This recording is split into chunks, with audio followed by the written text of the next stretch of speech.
Demerits क्या है, फायदे क्या हैं।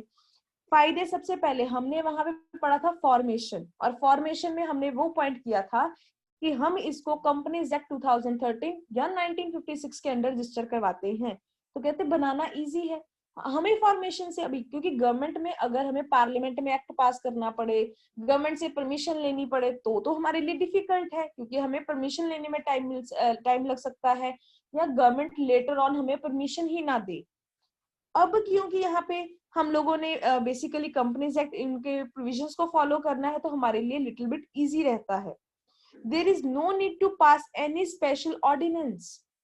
अभी ये हमारा जो फार्मर बिल्स है वो भी एक ऑर्डिनेंस पास हुआ था ना, अब वो पास नहीं हो रहा, लोग इम्प्लीमेंट नहीं होने दे रहे, कुछ भी चल रहा है, गवर्नमेंट ने करना था या उन्होंने लोकसभा में उसको पास करना था, तो वहां पे वो चीजें प्रॉब्लम क्रिएट करती हैं।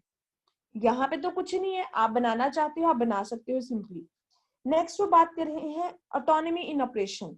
आप चाहो तो इस पॉइंट को एडवांटेज बना दो, आप चाहो तो इसको डिसएडवांटेज बना दो, दोनों तरीके से समझाती हूँ। फर्स्ट इन्होंने बात करी है autonomy in operation.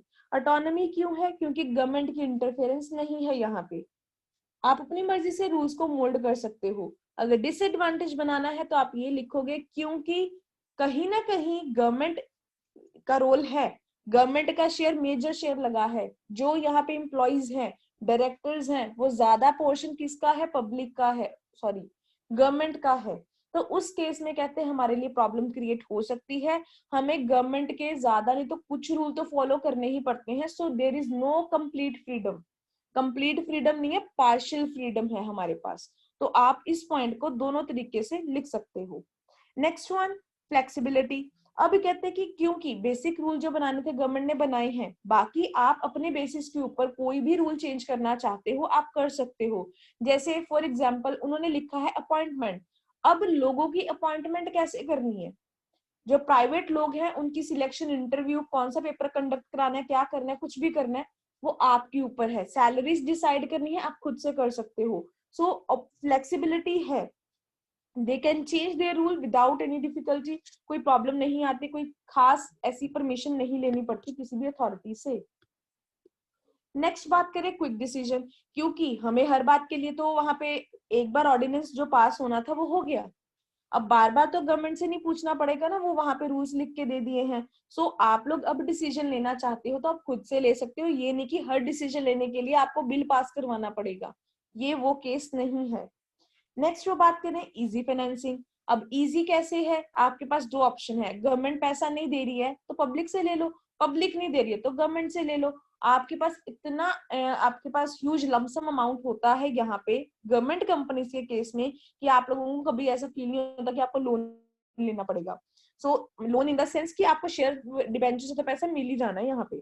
So they do sorry, they need not depend on help of the government for their finance, for their need financing।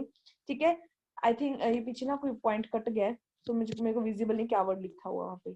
सो यहाँ पे इन्होंने लिखा है कि आप लोगों को गवर्नमेंट के ऊपर डिपेंड करने की जरूरत नहीं है पैसे के लिए, क्योंकि आप लोग पब्लिक से भी बोरो कर सकते हो। अभी मैंने आपसे बात करी है, क्योंकि दो ऑप्शंस हैं आपके पास, दोनों से पैसा ले सकते हो, एक नहीं दे रहा तो दूसरे से ले लो, तो यहाँ पे कभी भी आपको पैसे की दिक्कत नहीं हो सकती। नेक्स्ट वो बात कर रहे हैं बेनिफिट ऑफ प्राइवेट पार्टिसिपेशन।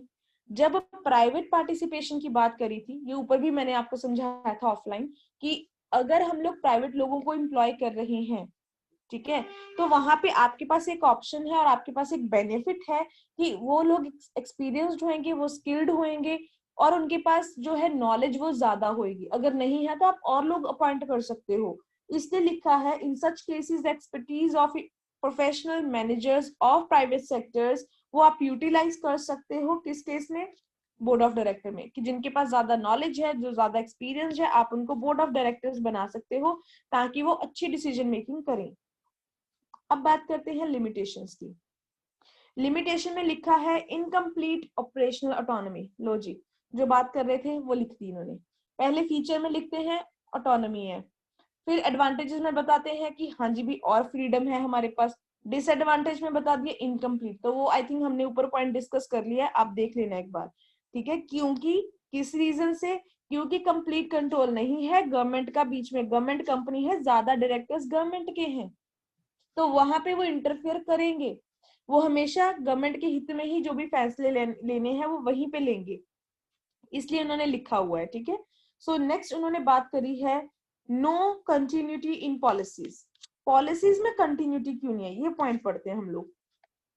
सो यहाँ पे इन्होंने फर्स्ट लिखा है continuity in policies is not achieved due to speedy replacement in the chairman and senior officers of the government company. ध्यान से सुनिएगा, हम लोग बात कर रहे हैं कि अपॉइंटमेंट्स जो होंगी वो पब्लिक और प्राइवेट लोग दोनों की होंगी। जो चेयरमैन होएगा वो पब्लिक प्राइवेट कोई भी हो सकता है, क्योंकि बार बार तुम चेंज करते रहोगे तो चेयरमैन भी चेंज हो जाएगा, या वो रिटायर हो गया है, या वो कहीं पे आपने शिफ्ट कर दिया, कुछ भी कोई भी रीजन हो सकता है। सो यहाँ पे पॉलिसीज में कंटिन्यूटी इसलिए नहीं रहती, जब बार बार चेयरमैन चेंज हो जाएगा वो अपने रूल बार बार इंप्लीमेंट करेगा, जिस वजह से कंटिन्यूटी ऑपरेशंस में नहीं रहेगी। पहली सरकार ने कुछ किया था, दूसरी सरकार मोदी सरकार आई उसने कुछ और किया, अब अगली बार सरकार बनेगी वो कोई और रूल्स ले आएंगे। तो ये क्या है, अब ये तो सरकार की बात कर रही हूँ ना जो 5 साल बाद चेंज होती है। अब यहाँ पे तो हम गवर्नमेंट कंपनी की बात करें, जो चेयरमैन है आप उसको कभी भी चेंज वो हो सकता है। तो जैसे जैसे वो चेंज होता जाएगा वैसे वैसे वो पॉलिसीज नई इंप्लीमेंट करेगा, जिसकी वजह से पुरानी वाली तो खत्म हो जाएंगी पॉलिसीज, लोग दिक्कत में आ जाएंगे, अब कौन सी पॉलिसीज उसने फॉलो करनी है। So every new officer try to run the company according to his own will, वो अपनी मर्जी से ही अपनी जो पॉलिसीज या काम वो करना चाहता है। Thus the aim of the company cannot be completed due to the change in policies again and again। ठीक है, तो सिर्फ मुद्दा यहाँ पे फर्स्ट लाइन में क्लियर कर दिया है, क्योंकि जो आपके ऑफिसर्स हैं, जो आपके सीनियर पर्सन हैं, वो बार बार चेंज होते हैं, उसकी वजह से पॉलिसी चेंज होती है। जब बार बार पॉलिसी चेंज होएगी तो आप लोगों के ऑब्जेक्टिव अचीव नहीं होंगे, as simple as that. Next बात करी है लैक ऑफ प्रोफेशनल एफिशिएंसी। ऊपर हमने अभी किया कि प्रोफेशनल एफिशिएंसी बड़ी है क्योंकि प्राइवेट एम्प्लॉइज हैं, पर पब्लिक एम्प्लॉइज भी तो है ना साथ में, तो फिर प्रॉपर हमारी यहाँ पे एफिशिएंसी नहीं होएगी। Professional efficiency is needed to run a company. So यहाँ पे ने लिखा है proficiency is not found in the directors nominated by the government. Private लोग तो करेंगे काम, वो तो अच्छे काम भी करेंगे, वो तो एफिशिएंट हैं, बट गवर्नमेंट के जो बंदे हैं वो काम प्रॉपरली नहीं करेंगे, जिसकी वजह से प्रॉपर एफिशिएंसी एक हमारी ऑर्गेनाइजेशन में नहीं आएगी।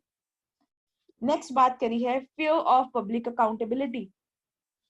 लोग जो हैं वो कौन से हैं, प्राइवेट लोग काम कर रहे हैं वहां पे। पैसा किनका यूज कर रहे हो, प्राइवेट लोगों का यानी कि पब्लिक का यूज कर रहे हो, तो फिर आप किसके लिए अकाउंटेबल हो, किसके लिए आंसरेबल हो, टू दी पब्लिक। इसलिए इन्होंने ये वर्ड बार बार लिखा हुआ है। The annual report of the government company is present in the parliament. तो जो आप लोगों की रिपोर्ट है वो पार्लियामेंट में प्रेजेंट की जाती है, बताया जाता है कि इस डिपार्टमेंट ने या इस कंपनी ने इतना अर्न किया है, इतना अर्न नहीं किया।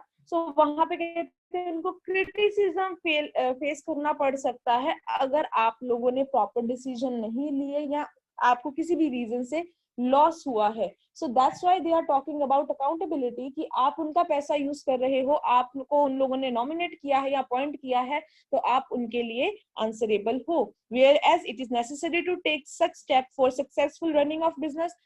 तो इसीलिए कहते हैं जरूरी है कि आप अच्छे अच्छे स्टेप्स लो, अच्छे अच्छे डिसीजन लो, पॉलिसीज अच्छी बनाओ। Consequently this company remain slow in development from business point of view. कहते हैं इसलिए ये रीजन है इनका, क्योंकि ये प्रॉपरली काम नहीं करते हैं, इनका जो डिसीजन है प्रॉपरली इंप्लीमेंट नहीं होता, ये डरे डरे रहते हैं, उसकी वजह से बिजनेस व्यू पॉइंट से इनका जो डेवलपमेंट रहती है वो स्लो रहती है। ठीक है, दैट्स इट। यहाँ तक हमारा कंप्लीट हो गया है।